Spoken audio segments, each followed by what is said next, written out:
네, 10일 글로벌 마감 시황 살펴보겠습니다. 그동안의 호재와 악재가 뒤바뀌었던 하루였습니다. 무엇보다도 이날 11일 유로그룹의 장관회의를 앞두고서 그렉시트 우려감이 완화되는 모습을 보였었고요. 이것이 뉴욕 증시의 호재로 반영됐습니다. 3대 지수 모두 1% 가까운 상승권을 흐름을 보였습니다.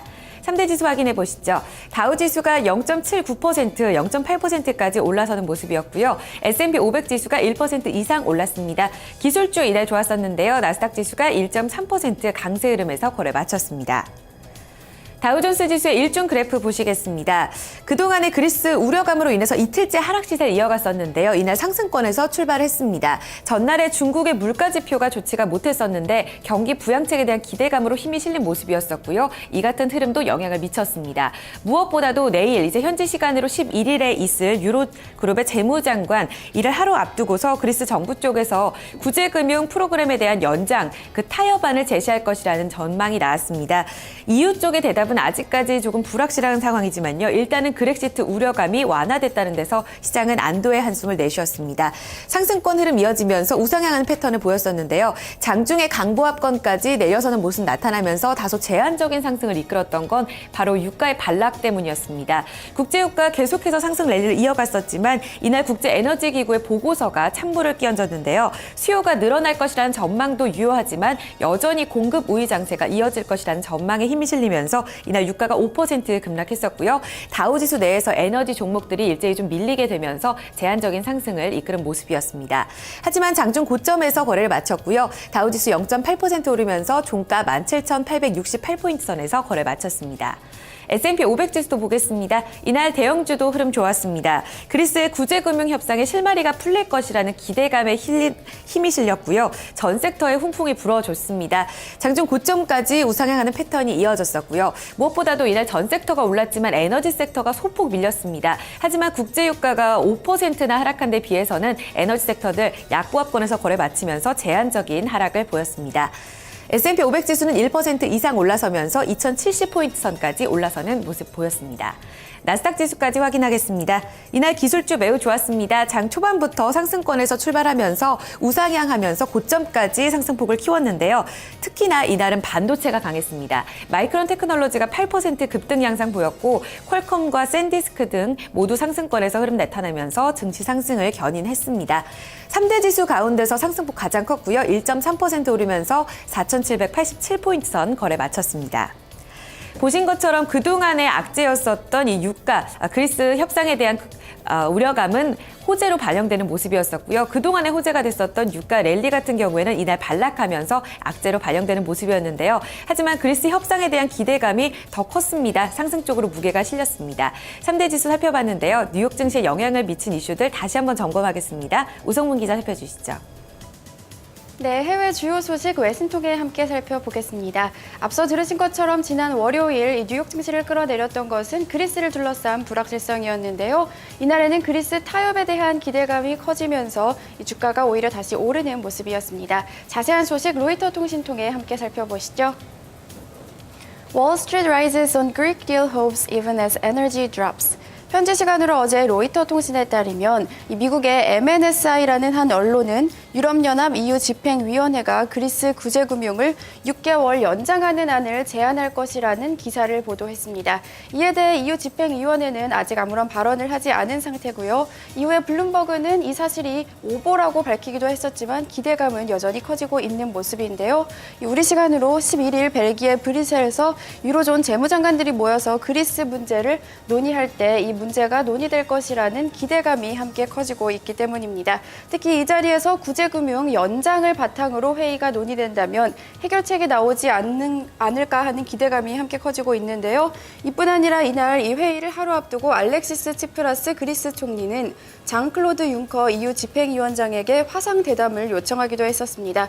어떤 대화가 나왔는지는 밝혀지지 않았지만 문제가 해결될 수 있다는 기대감은 고조되고 있는 상태인데요. 김포레스트 포트픽 캐피탈그룹 선임 전략가는 이번 회의에서 무언가 해결책이 나올 것이라는 기대감이 커지면서 증시를 끌어올렸다고 평가했습니다. 네, 다음 소식 살펴보겠습니다. 국제유가 그야말로 롤러코스터 장세를 나타내고 있습니다. 어제는 큰 폭으로 하락하면서 뉴욕 증시 상승폭을 하락폭을 올려주나 싶더니 이날에는 다시 큰 폭으로 떨어지면서 뉴욕 증시 상승폭을 제한하는 모습이었는데요. 공급 우위 장세에 대한 우려감이 다시 제기됐기 때문입니다. 월스트리트 저널 통해 좀 더 자세히 살펴보시죠. Oil prices tumble on oversupply concerns. 현지 시간으로 어제 월스트리트 저널에 따르면 3월물 서부 텍사스산 원유는 5.4% 급락한 50.02달러의 거래를 마감했습니다. 이뿐 아니라 런던 거래소에서 브렌트유 역시 3.3%나 급락하면서 어제 상승폭 다 반납하는 모습을 나타냈는데요. 이 공급 우위 장세에 대한 우려감이 다시금 지속됐기 때문입니다. 실제로 이날 국제에너지기구 IEA는 리포트를 발표해 전 세계 원유 공급 우위 장세가 지속될 것이라고 평가를 했는데요. IEA는 최근 나타난 상승세에도 불구하고 시장은 이 이른 시일 내에 유가 이전 수준을 회복하지 못할 것으로 전망했습니다. 또한 유가 급락에 대한 우려감이 줄었지만 유가 전망치는 오히려 하향 조정됐다고 설명했는데요. 이와 함께 IEA는 올해 브렌트 가격 평균을 55달러로 낮게 잡았습니다. 이와 함께 IEA는 원유가 수급 균형을 보이려면 수년이 걸릴 수도 있다고 경고했습니다. 해외 주요 소식 외신통해 함께 살펴봤습니다. 네, 자 이렇게 뉴욕 증시 지수별 흐름과 그에 따른 외신 소식들 좀 살펴봤습니다. 자 그러면 지수 내 구성 종목들 개별 종목은 좀 어떻게 마감이 됐는지 그리고 그에 따른 개별 종목 소식들 또 어떤 외신 소식들이 있는지 살펴보도록 하겠습니다. 자 다시 시황센터로 넘깁니다. 어이제 앵커 우성문 기자 계속해서 전해주시죠. 다우지수 내에 있는 30개 구성 종목부터 살펴보겠습니다. 이날 26개 종목이 올랐고 4개 종목만이 시장 대비 하락했습니다. 화이자가 가장 큰 폭으로 올랐는데요. 제약주가 선방했고요. 코카콜라를 포함한 소매 판매 관련 종목들 좋았습니다. 또 인텔을 포함한 IT, 홈디포를 포함한 건축 자재 섹터까지 26개 종목 올랐고요. 캐터필러 그리고 에너지 하락으로 엑소모빌과 쉐보론 등 4개 종목 밀렸습니다. 가장 큰 폭으로 상승했던 종목 다시 한번 확인하겠습니다. 화이자가 이날 3% 이상의 강세를 보였었고요. 코카콜라도 3%에 가깝게 올라서는 모습 나타났습니다.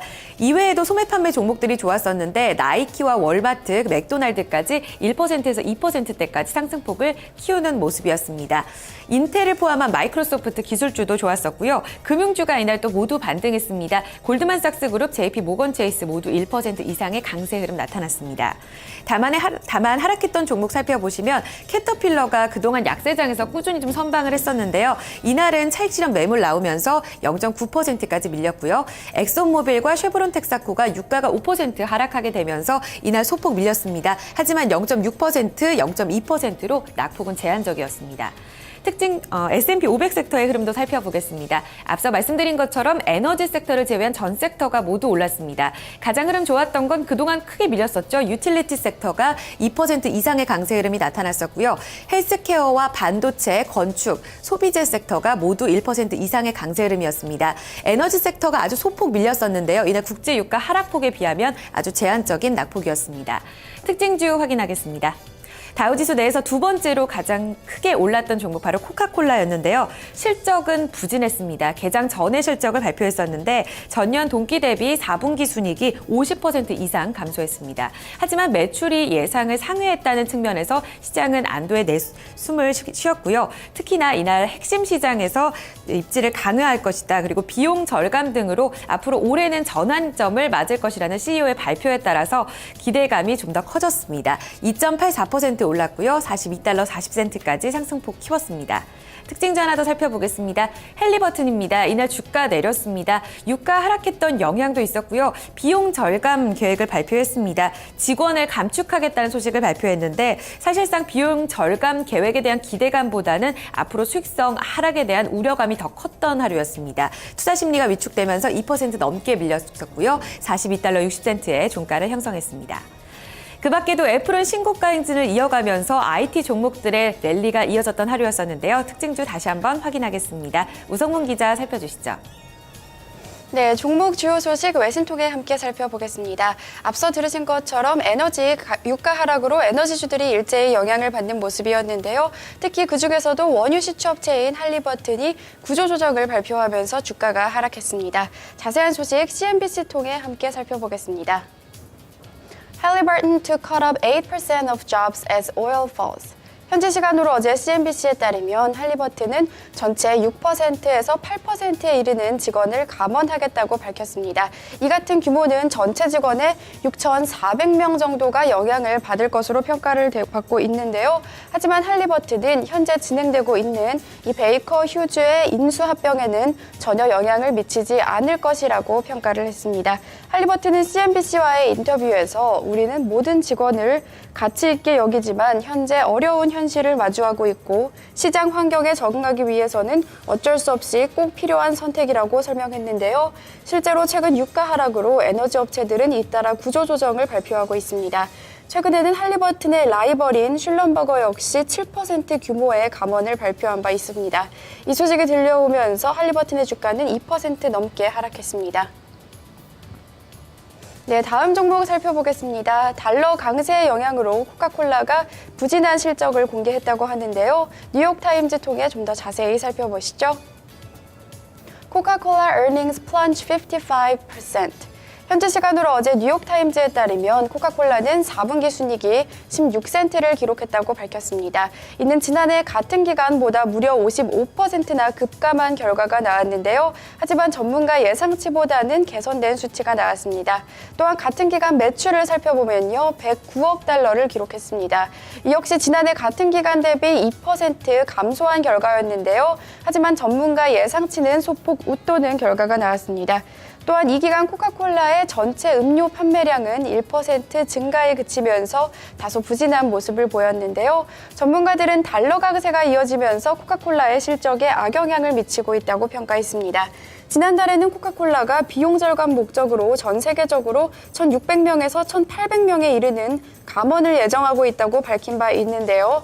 캐시 윌러 최고 재무책임자는 어려운 거시경제 환경이 올해도 크게 개선되지 못할 것으로 보인다면서도 하지만 2016년에는 강한 성장세가 회복될 것이라고 전망했습니다. 이 소식에 코카콜라의 주가는 기대감이 반영되면서 3% 가까이 상승했습니다. 종목 주요 소식 외신통해 함께 살펴봤습니다. 네, 자 종목별 흐름과 그에 따른 외신 소식들도 살펴봤습니다. 자, 그럼 유럽 증시는 또 어떻게 마감이 됐는지 좀 체크를 해보도록 하고요. 상품 환율 채권 시장까지 아울러서 좀 같이 알아보도록 하겠습니다. 자, 이 부분은 어이지 앵커가 전해드립니다. 네, 앞서 마감했던 유럽 증시 역시 그리스 채무 협상에 대한 기대감이 컸습니다. 영국 증시가 소폭 밀렸지만 주요국 증시 대체로 오름 시세가 이어졌습니다. 영국 증시는 이날 0.12% 약보합권에서 거래를 마쳤고요. 독일 닥스 지수와 프랑스 까크 지수는 0.8%, 0.9% 오름 시세가 이어지면서 기대감이 확장됐습니다. 은행주를 좀 제외하고는 대체로 전업 쪽에 훈풍이 불었습니다. 상품 시장 점검해 보겠습니다. 앞서 보신 것처럼 국제 유가는 이날 반락했습니다. 5%대 크게 밀린 모습이었는데요. 공급 우위 장세에 대한 우려감이 점차 커진 모습이었습니다. 배럴당 5.4% 내리면서 50달러 선까지 다시 되밀렸습니다. 금값도 내렸습니다. 그리스 위기에 대한 우려감이 완화됐고 미국의 강달러가 짙어지면서 이날 온수당 0.8% 밀렸고요. 1,232달러 20센트로 거래 마쳤습니다. 곡물 가격 대체로 밀렸고요. 옥수수 가격 역시 부셸당 0.8% 내렸습니다. 이어서 주요 지수 확인하겠습니다. 앞서 기술주 가운데서 반도체주의 호조가 아주 눈에 띄었는데요. 이날 반도체 지수 역시 좋았습니다. 3.4% 급등 양상이 이어지면서 687포인트 선까지 올라서는 모습이었습니다. 그리스 우려감, 어떤 대외의 불확실성이 완화되게 되면서 공포지수는 7%나 밀린 모습이었습니다. 그동안 추가적으로 많이 밀렸었던 BDI 발틱 운임지수는 2포인트 소폭 반등에 나서면서 556포인트 선에서 거래 마쳤습니다. 끝으로 외환 채권 시장 점검하겠습니다. 어제 서울 외환시장에서 원달러 환율은 크게 밀렸습니다. 최경환 경제부총리가 구조 개혁에 대한 강조 발언을 내놨는데요. 이 때문에 금리 인하에 대한 기대감이 크게 사그라든 모습이었습니다. 전날보다 5원 20전 내렸고 1,089원 70전에 거래를 마쳤습니다. 6개국 통화가치 대비 달러 흐름 나타내는 달러 인덱스는 강달러 영향의 0.2% 소폭 오르면서 94.72포인트 기록했고요. 마지막으로 뉴욕 채권시장에서 미국채 10년물 금리는 2%대까지 다시 한번 올라서는 모습이었습니다. 네, 지금까지 글로벌 마감 동향이었습니다. 네. 자, 이렇게 해서 저희가 토마토 모닝쇼 1부 순서 이제 여기서 모두 마무리를 짓도록 하겠습니다. 자, 오늘 날씨는 좀 어제와 좀 비슷하다고 합니다. 낮 기온은 최고 좀 서울시 같은 경우는 6도까지 올라간다고 하고요. 전체적으로 흐린 날씨에 좀 미세먼지가 많은 그런 하루가 될 것 같다고 하니까요. 출근길 좀 조심을 하셔야 될 것 같습니다. 자, 그럼 저희 잠시 후에 2부에서 다시 뵙도록 하겠습니다.